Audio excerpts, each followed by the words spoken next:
Hey guys, what is going on? My name is Alex and this is The Car Creative, and in this video I'm going to be teaching you how to use some of the pro tools in Lightroom Mobile that you may not know about. There's a whole lot of pro tools in Lightroom Desktop that are kind of hidden in your Lightroom Mobile, so I'm going to teach you how to use that. And it's pretty insane how close you can get the iPhone 12 Pro photos to look compared to, say, the Canon R5, which I also went and shot some photos with. I had a chance to go out and shoot a Lamborghini Aventador S. I also met up with Cassian, who you might remember from an earlier video where we were just collaborating on car photography. In addition, the iPhone 12 Pros did just do an update so that you can shoot raw photos on your iPhone.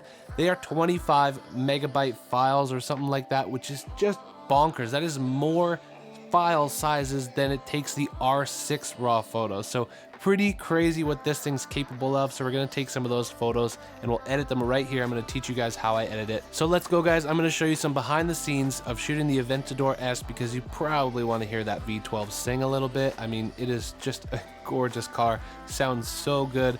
And then we will come back here. I will teach you everything that I know about Lightroom Mobile, how I make my photos go from this to this, and it's pretty easy. Anyways, let's go shoot this Aventador and then I'll teach you everything I know. Today we are shooting a pretty much one of one, and more importantly, winter driven Lamborghini Aventador. So it's a pretty sick day. As you can see, this car is so mad. Let me show it to you.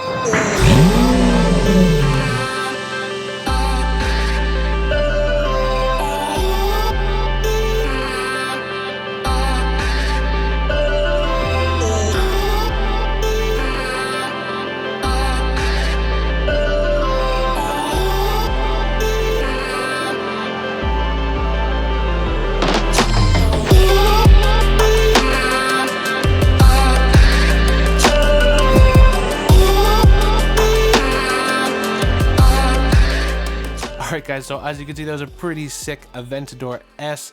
Welcome back to the office where we're going to edit a few of the photos that we just took. Huge shout out to those guys for coming out. It was a great time. I'm going to leave all of their Instagrams and handles down below so you can go check them out. There's going to be some pretty exciting content coming down the pipeline. They're very open to collaboration as well, so leave down in the comments below any video ideas you might have for me to shoot with them or for them to just shoot with their cool cars. As well, if you guys are interested, I am going to be dropping a Lightroom preset for this one. It's going to be called Rooftop, so you guys can go pick that up down below in the description for $5. It will include both this moody blue edit on the rooftop as well as the filters that I use to kind of add the graduated filters from the top, bottom, and make the car pop in the middle. So feel free to check that out as well as any of the other ones that are in my shop. So diving into Lightroom, this is one of the shots that I got with Apple's Pro RAW capabilities. And the first thing that I always do with any photo is just crop it to make sure that it's going to look good across all the platforms. Make sure that the car is centered. So you can see here, I'm just gonna make sure that it is in the middle and looking good. So that's pretty good there. Then what we're gonna do is we're gonna go into our light section, and this is where I'm gonna teach you the first pro tip that you can actually get that is on the desktop versions that is a little bit hidden here. So what you're gonna do is you're gonna go down to your blacks. You're gonna put your thumb on the slider. You can see I'm affecting that there, but you're also gonna put your thumb over the photo, and what you'll see there is that it's actually going to show you when you're actually crushing your blacks, and when you can't see something, it's going to be fully dark. As you can see there, it's totally gone in the detail. So I'm going to drag that up to make sure that I can actually see most of the detail. You can do this with any of the sliders on here. For me, I really like to use the full range of dynamic range of any camera that I'm using. So you'll see it all up my shadows. I'm going to make sure to keep as much of the highlights in the frame as possible, and then your whites kind of act as adding or taking away contrast. So I'm going to add a little bit of that as long as it's not getting crushed or totally gone, because you can add your highlights using the curves tool, which I will show you in a little bit. So there's our first section. I'm going to leave the contrast for now. I'm going to leave the exposure. I think it looks good. So we're going to go over to the color panel. When I'm in my mix panel, so a lot of the time your road is going to show up as yellow because the sun's usually generally going down and hitting on that road. So one of the first things that I do is go into my yellow and take that out. This is a huge way that I create clean, crisp photos that all of you guys comment on my Instagram, which I really appreciate, by the way. This really cleans up the photo a lot. As well, aquas, as you guys have know from any of my previous videos, aquas always kind of land in the windshield area. So unless you're shooting an aqua car, you can generally desaturate all of that. So we're gonna go into our blues, which is our car. We're gonna up the luminance, make sure that it is standing out. And I think the saturation lands pretty good for kind of the edit that I'm gonna go for here. And I was noticing when I was editing these previously that actually a lot of the purples were kind of showing up in the car as well. So I'm gonna go and turn those back over to blue, add a little bit of saturation and luminance to help that car pop up a little bit. And you can see in the door panels here, we're dealing with some orange. So we're gonna go in and saturate that to make sure that those are popping out. And one thing that really impresses me about this Apple Pro file is how well it actually is separating the colors. And that's what 12-bit files does for you, is it actually is taking the full range of color, and Apple is now able to harness that into this tiny phone, which is so insane. So we're gonna add saturation and illuminance to kind of help that door panel pop out a little bit. And other than that, I don't think we're gonna mess with any other colors. So the next thing that's really cool that they added into the most recent Lightroom update for your mobile is color grading. So they've actually made it a lot more simple to kind of add certain tones into your shadows, midtones, and your highlights. For me, I always add, or not always, but often will add 220 to my shadows with a saturation level of around 10. And you can fiddle with this to, you know, your own desire. And you can change the luminance in specifically the shadows, highlights, and midtones. So I generally add blending. I like blending, and I generally will keep my balance more towards the shadow side, the blue side, because I kind of like that color tone. So I generally go to 35 on my highlights with a saturation again of around 10. You can play with this as much as you want if you want to add warmth. What I've found for automotive photography here is using the midtone slider. I don't generally add any colors into my midtones, but I have been using this new luminance slider to just add a little bit of pop in my midtones by dragging that up. I find it in most car photography, and this one is not doing too much, in most car photography, it will actually just boost the car up or boost the surroundings and just make it a little bit more crisp. All right, so moving on, we are gonna go to the effects panel. For clarity, I tend to bring my clarity down. I actually don't love a ton of clarity, but we'll fix that in our sharpening, which I'll show you something cool in there. Dehaze is very similar to contrast or your blacks. If you hold your thumb down, you can see that it's gonna actually show you what's crushing. And then again, I go back to my light panel, go to my blacks, and make sure that I'm not crushing anything and that it looks nice and sharp there, and I'm keeping all the details in. Speaking of details, let's go over to that panel. Again, when you take photos with your iPhone or mobile phones, they generally try to over sharpen your image. So I'm actually gonna drag that down to 20. And this is where the next pro tip is coming in, guys.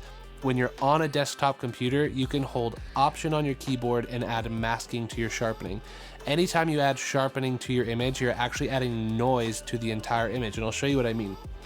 So I've added sharpening, but if I click on the masking and start dragging that over, you can see if I hold my thumb down, pro tip, you can see everything that is being sharpened. That's the entire image. So the more I drag that masking tool over, the less I'm sharpening, and I'm gonna drag that over just until I'm sharpening the Lamborghini event door, the walls, the cool skid marks that you can now see on the road down below. So I'm just gonna move that to about there, and that gives me a really good sharpening level. Now, if you are using a DSLR and you're shooting on a camera that has a lower aperture, you're actually gonna see a huge difference using just this tool alone to help separate your car from the background. Super cool. Try this tip out in Lightroom or Lightroom Mobile. Moving over to optics, we are gonna just add remove chromatic aberration, enable lens correction. This will help with no matter what lens you're using.